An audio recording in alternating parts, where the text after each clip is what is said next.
They said I was trespassing on my own property until I opened that dam and turned their $1 million cabin project into the world's most expensive mud pit. There I am, standing at this century-old dam wheel, watching construction equipment sink into thick black mud where Timber Lake used to be. The sound of diesel generators dying echoes across the drained lake bed, while that ancient smell of exposed lake bottom rises in the morning air. In my hand, my grandfather's old thermos steams with coffee. Same spot he stood every morning for 30 years. The crew foreman is screaming into his radio about environmental disaster and federal investigation. I just take another sip and smile. But let me back up and tell you how we got here. What would you do if your HOA tried to steal your family's century-old property? My name's Ezra Blackwood, and this story starts with 47 acres of Wisconsin lakefront that my grandfather bought in 1924 for $300 in a handshake deal. Back then, Timber Lake was just a lumber company's log pond. But Grandpa saw something different. A place where a man could drink his morning coffee without some busybody telling him his dock violates community standards. I'm 52, third-generation civil engineer, and every morning for 3 years, I've sat on that same weathered dock where Grandpa taught me to tie bowline knots. The scent of pine sap mingles with wood smoke from the stone fireplace he built by hand. That piece lasted exactly until Constance Peton moved in. Constance, blonde highlights, designer everything, smile like a shark, rolled up from Chicago 3 years ago with enough money to buy the biggest house on the lake and enough attitude to redesign everyone else's. Her husband Braden owns half the construction companies in 3 counties. Within 6 months, she'd sweet-talked herself into HOA president by promising to elevate property values. The real trouble started when I came back from a 2-week job downstate. I'm pulling into my gravel driveway when I spot these bright orange survey stakes driven into my shoreline like tiny invasion flags. Before I can even kill the engine, here comes Constance's white Escalade, spraying gravel as she parks sideways across my driveway. She steps out wearing boots that cost more than my monthly mortgage, waving a clipboard like it's a royal decree. Ezra, perfect timing. That practiced realtor smile could cut glass. I have wonderful news about your property. She launches into this speech about an emergency HOA meeting. Funny how emergencies always happen when the guy who might object is conveniently out of town. Unanimous vote, she says. Community Enhancement Project. 120 luxury cabins transforming our underutilized shoreline into a premier lakefront destination, including my land. Your property, she says, sliding legal papers toward me with those red talons, has been selected for community donation for the greater good. I'm holding my grandfather's deed. Ink might be faded, but those property lines are carved in stone. Constance, this land's been in my family since 1924. That deed's recorded at the courthouse. She waves her hand like she's shooing away a mosquito. Oh, that old survey is probably inaccurate anyway. Things change, Ezra. Progress happens. Then comes the line that tells me exactly what kind of war we're fighting. Besides, I think we can all agree your little cabin doesn't really fit our vision for Timber Lake's future. My little cabin. For generations of memories. The place where my dad learned to fish, where I taught my son to skip stones across water, so clear you could see bass swimming 20 feet down. Constance didn't waste any time showing me exactly what kind of neighbor she planned to be.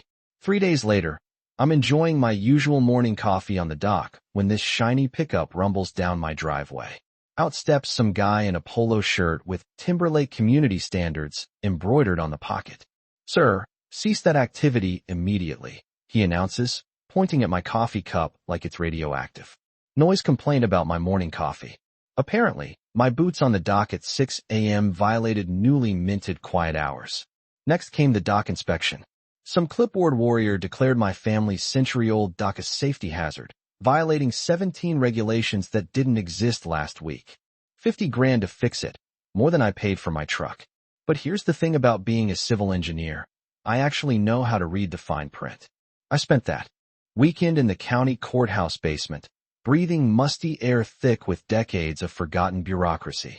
And what I found there made my coffee taste a whole lot sweeter. The HOA's incorporation papers looked like they'd been rushed through a NASCAR pit stop. Missing signatures, improper notifications. But the real treasure was buried in my grandfather's 1924 deed, written in that flowery, old legal language. Riparian rights extending to the center line of said water body. Most people have no clue what riparian rights mean. When you own waterfront property, you sometimes own to the middle of the lake, sometimes the water itself, sometimes rights that make developers break out in cold sweats. While I'm photocopying deed records, someone slides an envelope under the courthouse door and vanishes. Inside were copies of environmental impact studies, the ones that were supposed to be filed before you can build 120 cabins on pristine lakefront. Keyword, supposed. I filed a complaint with the state environmental agency. Their response arrived faster than pizza delivery. Construction suspended pending full environmental review. When I was digging through those HOA meeting minutes, I noticed something curious about the construction bids. Braden Peton Construction had submitted a bid that was mysteriously 20% lower than everyone else's. Funny how that works when your wife controls the contract approval process.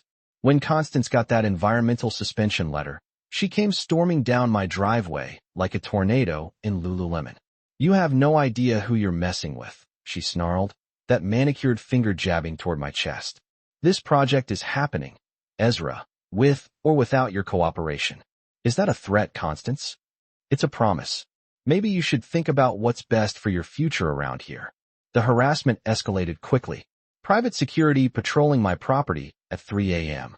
The county mysteriously gating off the old access road my family had used since Eisenhower was president. Anonymous notes on my windshield. Sell and leave. Don't make this ugly. That's when I made another discovery at the Historical Society. Mrs. Henderson, the volunteer librarian, kept bringing me dusty boxes. "Terrible what they're doing to you, dear," she whispered. "But these lumber company records might interest you." Timberlake wasn't always a lake. It was created in 1923 when Northwoods Lumber Company built a dam to float logs downstream.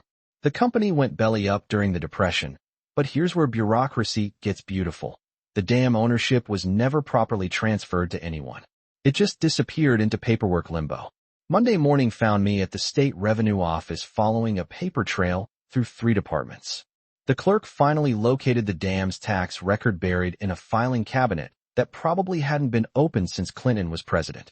Northwoods Dam. Oh my sir. This property has $847 in unpaid taxes dating back 15 years. Wisconsin law allows purchase for the tax amount owed. Are you interested? $847.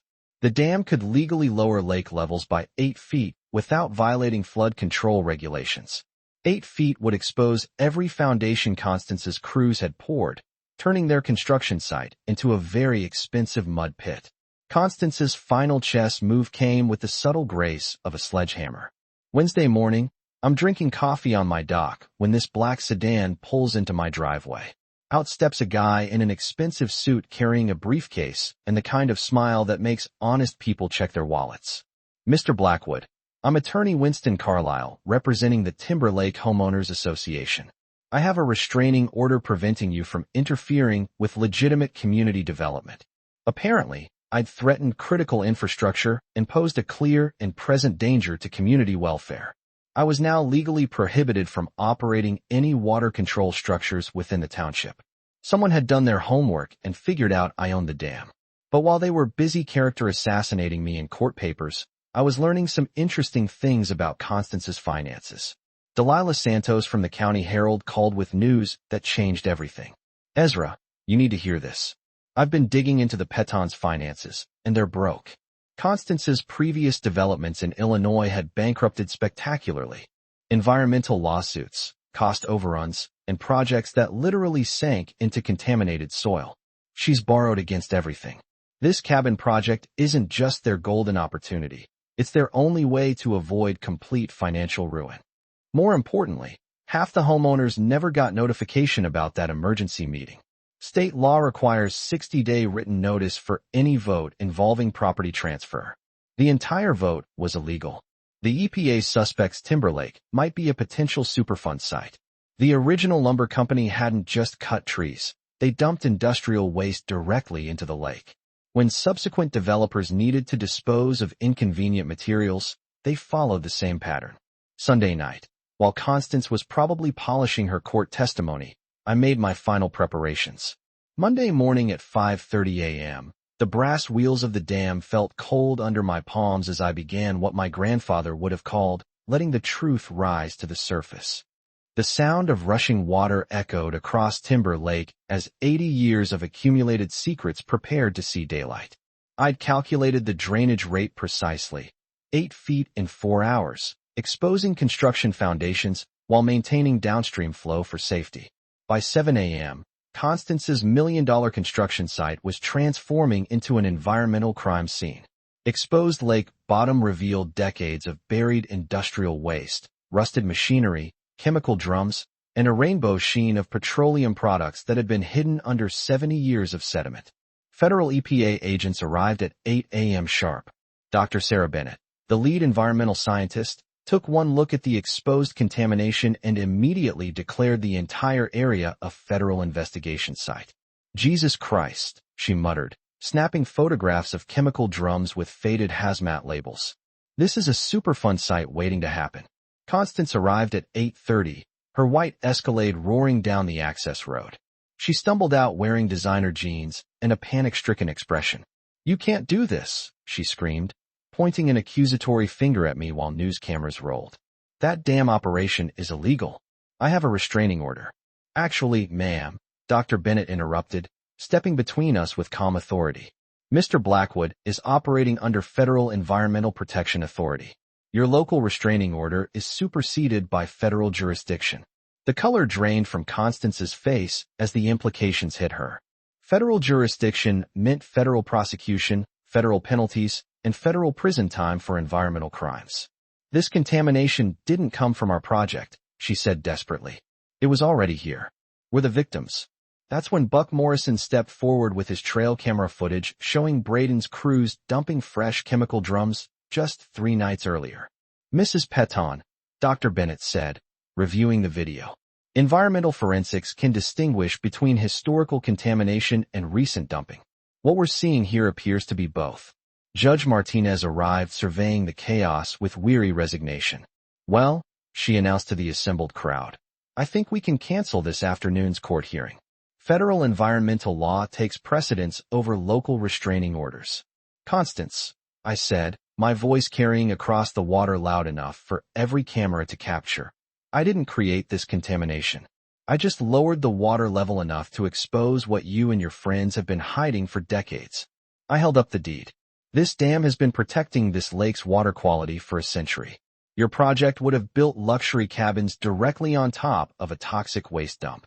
Constance Peton, HOA president and would-be environmental criminal, was led away in handcuffs by federal agents while her husband's construction equipment sat stranded in toxic mud that would take years and millions of dollars to clean up properly. 18 months later, I'm sitting on my dock drinking morning coffee from my grandfather's thermos, watching loons dive in water cleaner than it's been since the 1920s. The federal cleanup transformed Timber Lake into a showcase of environmental restoration. Constance got 3 years in federal prison for environmental conspiracy, bribery, and fraud.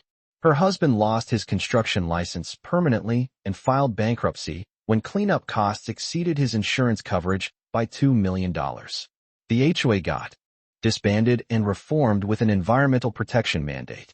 Property values around the lake increased 20% once the EPA certified the water is clean.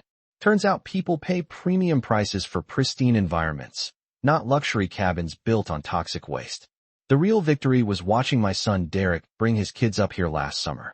3 generations fishing from the same dock, teaching the same lessons about conservation and fighting for what's right. My granddaughter caught her first bass in water, so clear you could see the bottom at 15 feet. Here's what I learned that might help you. Property research always starts with your deed. Those old documents often include rights you didn't know you owned. Tax auction properties can give you legal leverage for pennies on the dollar. Environmental contamination creates automatic federal authority that trumps local corruption every single time. Most importantly, when someone tries to intimidate you with expensive lawyers and political connections, remember that federal environmental law protects whistleblowers and rewards people who report violations. The EPA has unlimited resources for prosecuting environmental crimes. Every summer we host Clean Water Days, celebrating environmental restoration. Families camp on the restored shoreline while kids learn about water ecology and adults share stories about protecting natural resources for future generations. The old dam still operates perfectly, its brass wheels turning smooth as silk whenever we need to manage water levels. Sometimes I find myself standing there at dawn thinking about my grandfather's hands on those same controls, protecting the same water for the same reasons. That dam will still turn smooth as the day it was built. And I still drink my morning coffee on the dock where my grandfather taught me that some things are worth fighting for, no matter how powerful the opposition or how steep the odds. I want to hear about your HOA nightmares. Drop a comment below about your worst homeowners association horror story. Next week, I'm telling you about the farmer who discovered his neighbor's mansion was built entirely on his land and the brilliant way he handled that situation. Remember, sometimes the best solutions are hiding in plain sight, waiting for someone brave enough to turn the wheel.